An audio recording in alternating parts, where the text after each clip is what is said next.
Уважаеми гости, скъпи родители и мили деца! Добре дошли в ритуална зала на община Видин. В най-красивия и най-многоцветен месец на годината ние празнуваме един от най-тачените и най-български празници.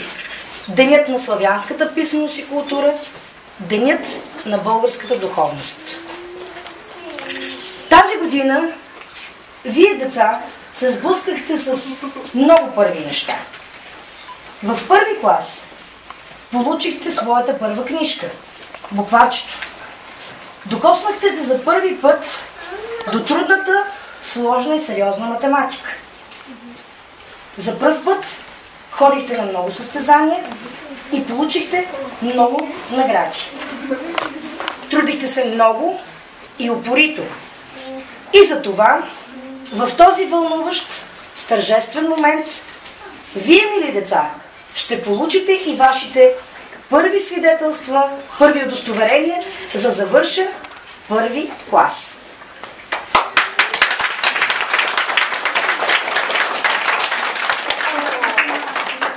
За нас е голямо удоволствие да ви представим и нашите гости. Госпожа Борисова, заместник-кмет на община Видин.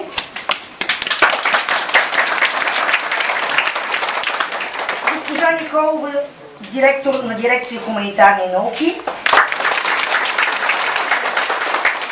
И госпожа Микова, старши експерт образование.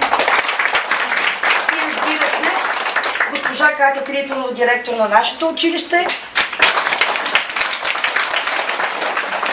И много учители от училище Петко Рачов Славейков.